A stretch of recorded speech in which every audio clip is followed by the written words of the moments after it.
जय मित्रा दोस्त, देखिए कंपनी चैप्टर का जो है एक फर्स्ट पार्ट हम पढ़ा दी, सेकंड पार्ट है ये आपको कंपनी से रिपीटेड क्वेश्चन जो है आपको हर साल जो पूछा जाता है वो क्वेश्चन हम कुछ लिए हुए हैं 2 मार्क्स वाला में से 12th के लिए है। वो जो इंपॉर्टेंट है वही हम बता देंगे आपको, समझे।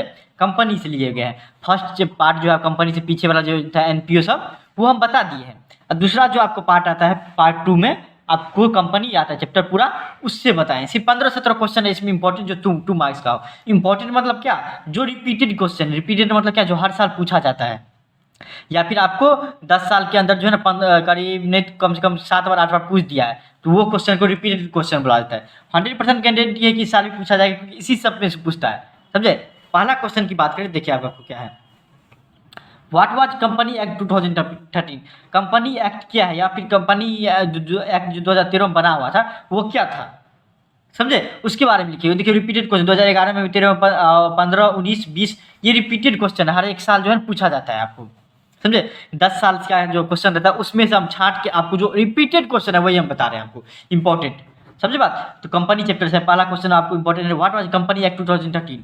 तो 2013 का कंपनी एक्ट जो बना हुआ था, रिफॉर्म जो हुआ था वो क्या था वो बताइए आपको, समझे। फिर देखिए आपको what do you mean by equity share and preference share, ऐसे ही पूछ सकता है इसको कि what do you mean by state the meaning of equity share, या तो ये भी पूछ सकता है what do you mean by equity share, पहला क्वेश्चन ये, या इसके जगह ये पूछ सकता है what do you mean by preference share, या ये दोनों पूछ सकता है एक साथ 2 नंबर में, what do you mean by equity share and what do you mean by preference share पूछ सकता है। 2015, 18, 19, 20 और 22 में भी ये क्वेश्चन पूछा गया था, पिछले साल भी क्वेश्चन पूछा गया था what do you mean by equity share. या तो एक पूछेगा या तो ये पूछ देगा या फिर दोनों मिला के एक नंबर का पूछ देगा आपको, 2 नंबर का। फिर थर्ड नंबर क्वेश्चन भाई, what do you mean by forfeiture of share, share को जो जब्त कर लेते हैं उससे आप क्या समझते हैं, समझे, मतलब उसका परिभाषा दीजिए, समझे। वो परिभाषा दीजिए। तो 2019, 2017, 19, 20, 22 मतलब इसी सब क्वेश्चन पूछा गया आपको, 4-5 साल का जो क्वेश्चन है उससे हम लिए गए हैं, देख लीजिए आपको। ये क्वेश्चन भी आप तैयार कर लीजिएगा। इसमें 2 नंबर का है तो स्टेप में होगा तो स्टेप में लिख लीजिएगा, और स्टेप में नहीं होगा तो आप क्या करिएगा, परिभाषा इस सब का जो है डेफिनेशन वो लिख लीजिएगा आप कहीं ना कहीं, ताकि आपको ध्यान रहे। इतना 100% आप कवर अप कर लीजिएगा। व्हाट इज डिबेंचर, डिबेंचर से आप क्या समझते हैं वो आप एक बना लीजिए, लिख लीजिए। ये भी पूछता है बहुत ज़्यादा। Name any 2 methods of redemption of debenture, redemption of debenture का 2 मेथड बनाइए, बताइए आप कि डिबेंचर का जो रिडम्पशन करते हैं उसमें 2 मेथड कम से कम बताइए, 2 नंबर का पूछा जाएगा।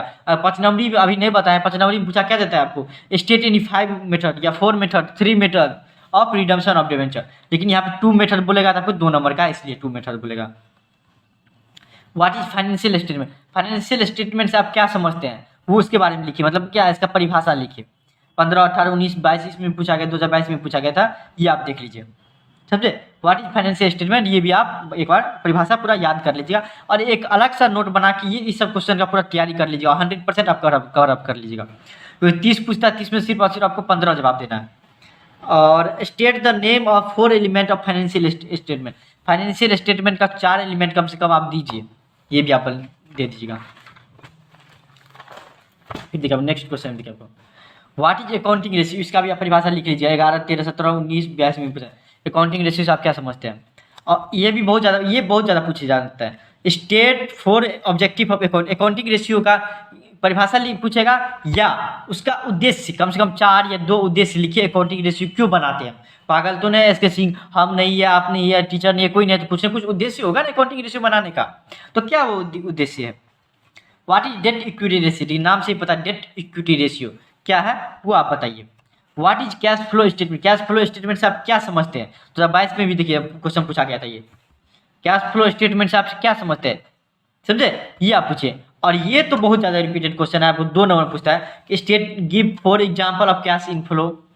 कैश इनफ्लो मतलब क्या, कैश का आना बिजनेस में, cash inflow cash outflow, cash का जाना, कब कब क्या हमारा बिजनेस में कैश आता है और कब कब हमारे बिजनेस से कैश जाता है, उसका एग्जाम्पल लिखिए। ये दोनों भी रिपीट क्वेश्चन 2022 में देखिए रिपीटेड क्वेश्चन है, 2 नंबर में ये दोनों पूछा हुआ था।